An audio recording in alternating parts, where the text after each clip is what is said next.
Ya, assalamualaikum warahmatullahi wabarakatuh. Waalaikumsalam warahmatullahi wabarakatuh.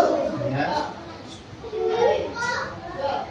Untuk hari ini kita adalah belajar apa? Mata pelajaran apa? Akidah. Dengan materi apa? Kisah Nabi Nuh. Kisah Nabi Nuh bercerita tentang bagaimana dakwah dan ukurannya. Hari ini siapa yang tidak berangkat? Berangkat semua. Coba saya absen, dimulai dari yang pertama. Arkan Mahbubi, Faisal Bahri, Ahmad Akhlakul Mukminin, Hasan Maruf, Sofi, Fatina Putri, terus Guratul, saya Amelia, Cecil, Mas Nino, Tada, Ari Setiawan, Amar Yazid, Kenjo, Saiful Lesi, Alia, Hamida, Safikul, Fajan. Ya, semuanya hadir ya. Untuk memulainya, mari kita baca bismillah bersama-sama. Bismillahirrahmanirrahim. Untuk kali ini kisah Nabi Nuh. Nanti kita bisa melihat ya, melihat yang ada nanti dilihat di depan ada visual gambar yang menceritakan tentang Nabi Nuh alaihissalam. Yang awal Nabi Nuh disuruh buat apa? Kapal. Terus kapalnya membuatnya di mana? Di laut, di bukit. Oke, di laut, di bukit. Ada lagi di mana? Di padang masar. Wah, padang masar. Di pasir. Oke. Ada lagi? Coba. Di daratan. Oke. Ada lagi mana yang mau jawab? Di gunung. Oke. Di bukit. Coba pastikan seperti apa? Kita bisa lihat. Dicermati film pendeknya. Nanti setelah itu kita bahas apakah benar Nabi Nuh itu membuat perahu di bukit atau di padang pasir atau di padang masar atau di mana. Coba kita lihat visualnya ada di layar televisi ya. Oke, kita lihat. Coba kita lihat. Bentar, yuk kita lihat. Ya, kisah Nabi Nuh alaihissalam.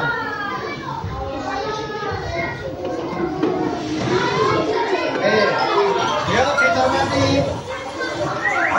Jangan dia, nah ini buat roti ya. Ya.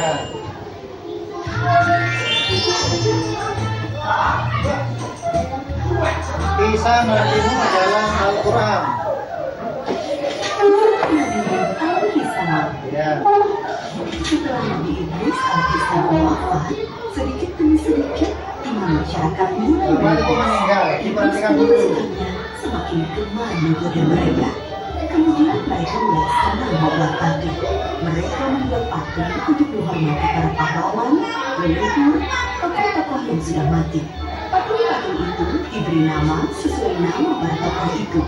Dari sekedar penghormatan, lama-kelamaan mereka mulai menyembah patung-patung itu.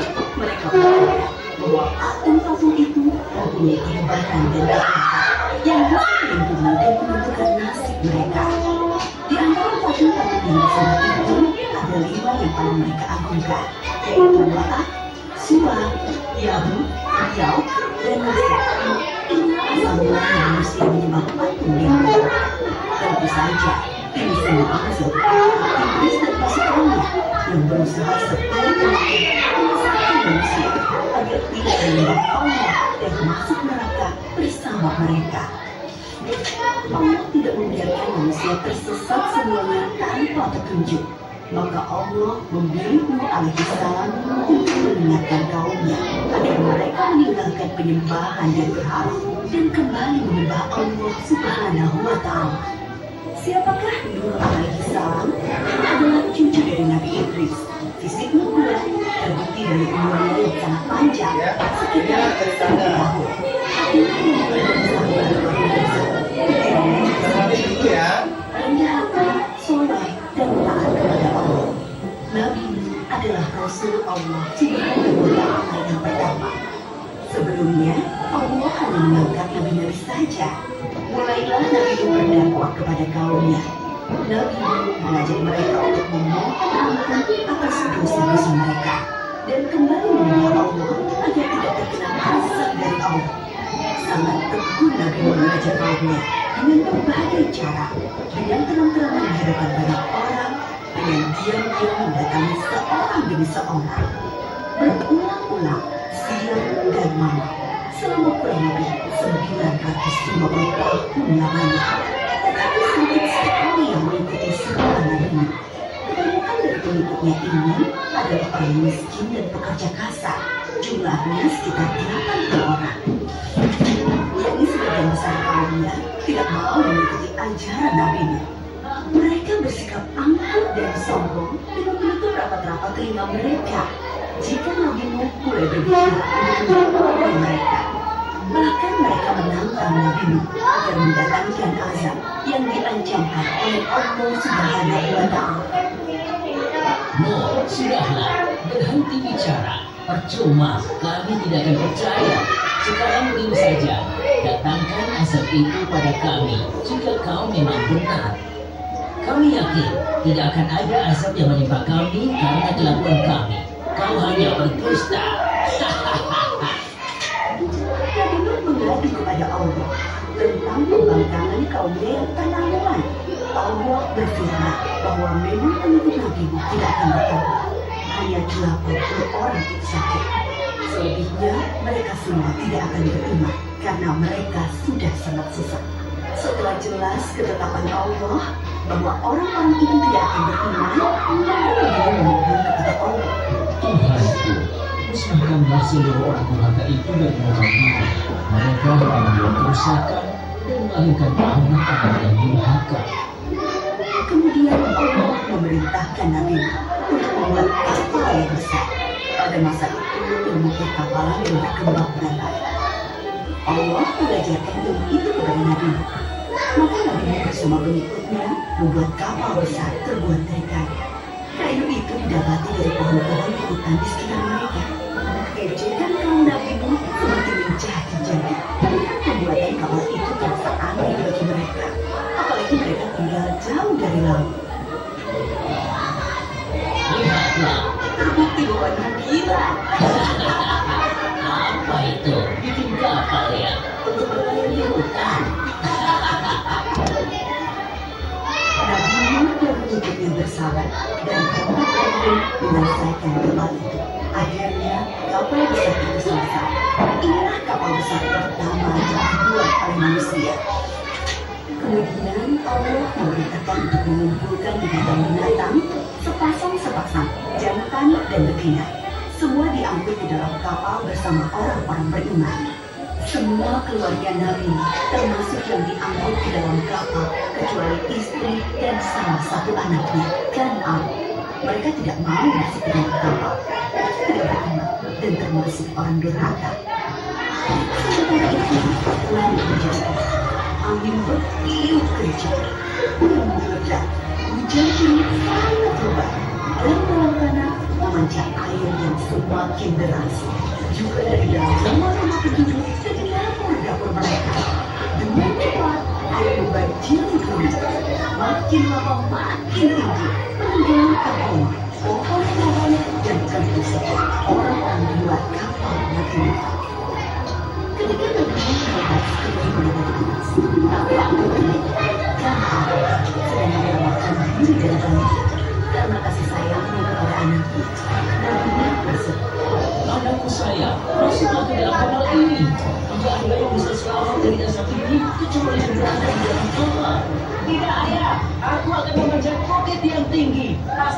selamat. Tiba-tiba datang gelombang besar. Bahkan kami tidak tertahan. Dia termasuk yang dibinasakan. Nabi Nuh sangat sedih, tetapi beliau menerima keputusan Allah. Di dalam kapal, Nabi Nuh bertasbih, memohon ampun dan berdoa tidak henti-hentinya bersama orang-orang beriman.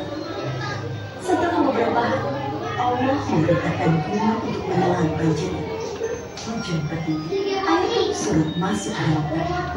Kapal pun berlabuh di daratan lagi. Orang-orang beriman keluar dari kapal dengan tetap. Syukur yang tiada terhingga. Mereka memulainya kapal keluar orang kafir dan sudah tenggelam dibinasakan Allah karena kesesatan mereka.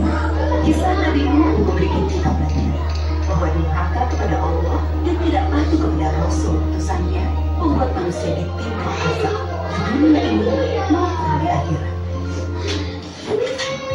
Oke, kita sudah lihat ya. Ini adalah cerita atau kisah, bukan cerita ya. Kisah Nabi Nuh, orang yang durhaka kepada utusan Allah, durhaka kepada siapapun, apalagi dengan orang tua. Ya. Yang pertama tadi, Nabi Nuh diajak sama siapa? Diajak sama kaumnya. Ya. Nabi Nuh dilahirkan pada tahun 126 tahun setelah wafatnya Nabi Adam. Nabi Adam, Nabi yang pertama, yang berapa? Nabi Adam. Yang pertama, Nabi Adam itu yang pertama. Dilahirkan 126. Umur Mas Kejang berapa? 7 tahun. Pak Roni 8 tahun. Pak Roni 8 tahun. Pak Roni berapa? Nggak tahu. Iya. 40 tahun. Ya, 40 tahun. Pak Roni 40 tahun. Ya, terus apa namanya? Nabi Nuh dilahirkan 126 tahun setelah wafatnya Nabi Adam. Nabi Adam aja tingginya sampai 24 meter sampai 30 meter. Tinggi sekali. Ya. Iya. Terus Nabi Adam, Nabi Nuh ya, itu usianya 950 tahun. Berapa? Dia tua banget. Beratus-ratus kali lipat dengan usianya Pak Roni. 200 kali lipat dari usianya Pak Roni. 200 kali lipat tahun. Ya, kalau kemarin 40 ini berarti 200. Masih ada 201 tahun. Lama sekali toh. Nah, tapi dalam usianya Nabi Nuh ini, beliau diutus Allah untuk memberikan ketauhidan kepada kaumnya. Dari sekian ribu orang yang masuk mengikuti Nabi Nuh hanya berapa tadi? 80. Selebihnya mereka menyembah berhala yang diciptakan oleh manusia. Dianggap dia punya kelebihan. Anak putranya Nabi Nuh siapa namanya? Kan'an.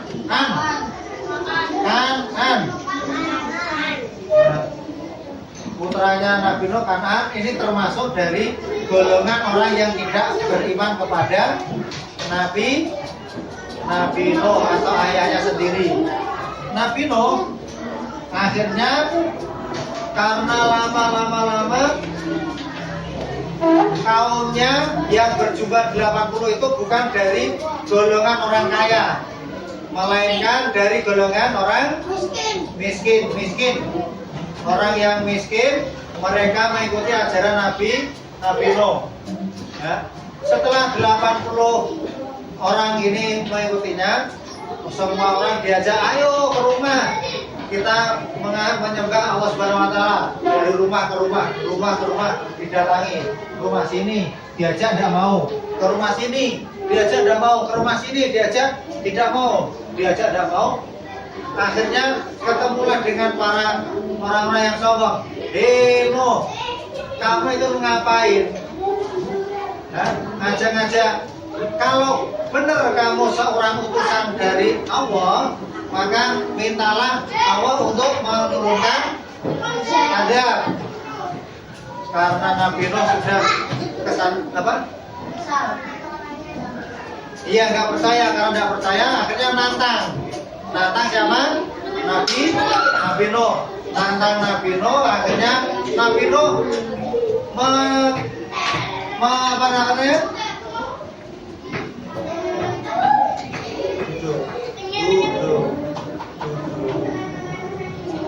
Memohon mengabulkan. Oh ya, kalau permintaanmu seperti itu, saya tak memohon kepada Allah Subhanahu Wa Taala untuk menurunkan azab. Akhirnya Nabi Nuh tadi berdiri di mana? Berdiri di bukit memohon kepada Allah Subhanahu Wa Taala. Ya Allah, ya Tuhanku, berikanlah azab kepada umatku yang durhaka kepadamu dan tidak percaya kepadamu, yang tidak mau mengikuti ajakanku untuk menyembah dirimu. Akhirnya Nabi Nuh dapat wahyu dari Allah. Nabi Nuh, segeralah kamu membuat apa? Membuat kapal besar. Nabi Nuh akhirnya membuat kapal yang pertama kali diciptakan oleh manusia. Yang menciptakan kapal pertama kali adalah Nabi Nuh. Loh, dalam bahasanya menciptakan membuat kapal. Oh, tidak apa-apa. Tapi di hati para kaumnya Nabi Nuh diajak. Nabi Nuh, apakah kamu sudah gila? Kita kan hidup di jauh sama dengan lautan. Kenapa kamu membuat kapal di sini, di bukit ini? Dikiranya itu hanya orang gila. Nabi Nuh beserta kaumnya membuat kapal dengan mendengarkan ejekannya. Menurut kisah, penciptaan kapal ini selama 80 tahun, hampir sama dengan umatnya, bukan umurnya. 80 tahun baru selesai. Ya. Dan Nabi Nuh ini mengambil pohonnya itu bukan serta-merta ada hutan langsung ditebang, melainkan di situ Nabi Nuh ada biji-bijian yang ditanam. Setelah ditanam, itu dengan keajaiban Allah Subhanahu Wa Taala, tumbuhan itu tumbuh dengan cepatnya. Ya. Harusnya tidak bisa karena di padang pasir dan di pegunungan. Tapi di situ bahkan langsung tumbuh dengan suburnya. Akhirnya setelah besar ditebang, dibuatlah menjadi kapal. Di situ ada lantai 1 untuk siapa, lantai 2 untuk siapa, lantai 3 untuk siapa, dan bahkan sampai ke lantai yang teratas untuk para kaum Nabi Nuh yang berjumlah 80. Makanya hewan di situ dimasukkan berpasangan laki-laki dan perempuan. Biola hewan dengan hewan, singa laki-laki dengan singa perempuan, bukan lahul mukminin sama janda. Ya, tapi hewan berpasang-pasangan, jerapah berpasang-pasangan, terus ada burung ya berpasang-pasangan. Ya. Masuk. Nah, ya, itulah kelebihan atau mukjizat dari Nabi Nuh. Selain dari membuat kapal, juga di situ karena kehendak Allah. Tanpa kehendak Allah, la haula wala quwata illa billahil. Ya, tidak ada segala upaya tanpa di sana, ya. Miliknya hanya Allah. Allah kalau berkehendak, wajah, kamu berangkat pagi pasti berangkat pagi. Wajah, kamu mengerjakan PR dengan baik, mesti mengerjakan. Tapi kalau tidak dikehendaki, yo tetap hijau terus, ya. Gitu. Setelah pembuatan kapal selesai, Nabi Nuh memerintahkan pengikutnya untuk menaiki kapal, termasuk di dalamnya binatang sepasang demi sepasang. Lihat. Binatang buas ada hamirau, apa? Harimau. Ya, dimasukkan semuanya. Berpasangan maksudnya, bukan semuanya. Ya. Maka kaum muslim yang Nabi Nuh, ini kan musim kemarau, kenapa kita harus masuk dalam kapal? Ya, setelah semuanya masuk dalam kapal, ingatlah wahai kaumku, ini adalah perintah dari Allah Subhanahu wa taala, kita disuruh masuk dalam perahu. Akhirnya masuk dalam perahu, semuanya sudah masuk. Akhirnya Nabi Nuh memohon, ya Allah, ini semuanya sudah masuk. Dalam seketika itu yang tadinya padang jinggrang terus menjadi gelap. Hujan mendung, hujan turun. Terus kaum yang durhaka tadi hanya hujan datang. Dia tidak menyangka kalau itu sebuah azab. Setelah dari atas turun, dari bawah akhirnya keluar air. Dengan derasnya, dengan cepatnya, mereka tidak bisa berlari. Akhirnya semakin cepat, semuanya kota atau desanya tertutup oleh air. Istrinya dan anaknya, mereka lari lunggang-langgang. Akhirnya Kanan anaknya lari ke bukit, didatangi oleh Nabi Nuh. Hai anakku. Nabi Nuh itu sangat sayang kepada keluarganya. Karena sayangnya, dipanggillah anaknya. Hai anakku, ayo kita naik ke dalam kapal, karena tidak ada orang yang selamat kecuali orang yang berada di dalam kapal ini. Tapi karena kesombongannya dan karena bujukan setan tadi, Kanan ngomong, aku akan naik ke bukit yang paling tinggi, nanti air tidak akan bisa naik. Setelah nyampe di atas, ternyata ada ombak lebih tinggi lagi.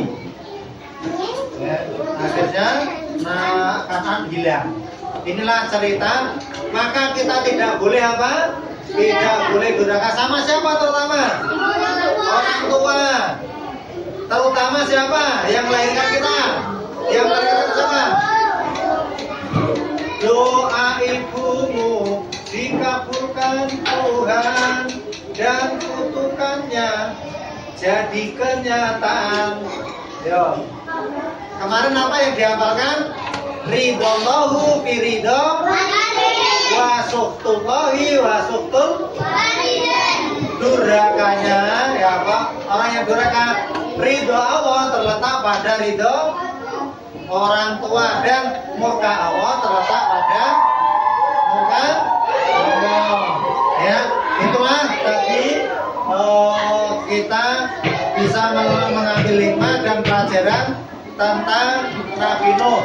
Kita tidak boleh sombong dan tidak boleh durhaka. Tadi kapalnya berlabuh di daerah Turki, di Bukit Judi. Ya, sampai sekarang masih diteliti sama para arkeolog, dilihat. Arkeolog orang yang meneliti dari zaman-zaman dahulu. Dia ada profesor, ada sebagainya. Ya, di situ diteliti apakah benar kayunya seperti apa, apakah kayunya seperti ini. Pak Roni juga punya video lagi yang lebih sangat lagi daripada itu. Ayo kita cukupkan untuk hari ini, karena kita setelah ini nanti kita mengerjakan halaman 60 tentang peran Nabi Nuh. Ya, itu ya. Ya sudah, ya dikerjakan 1 sampai 5. Ayo 1, 2, 3. Untuk mengetahui apakah ceritanya tadi masuk dalam pikiran kita, maka iya 1 sampai 5. Iya. Oh. Iya. Iya.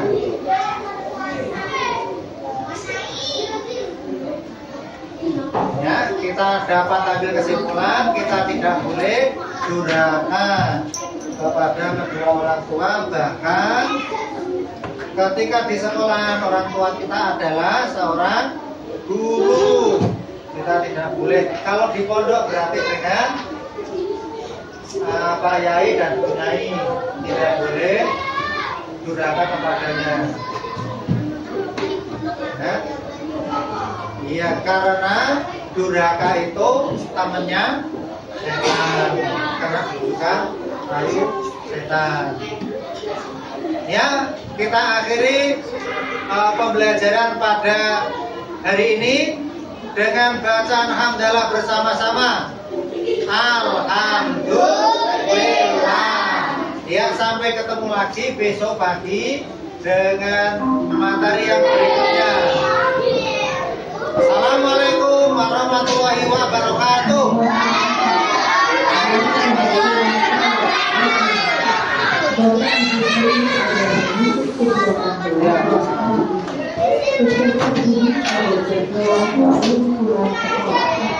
Terima kasih.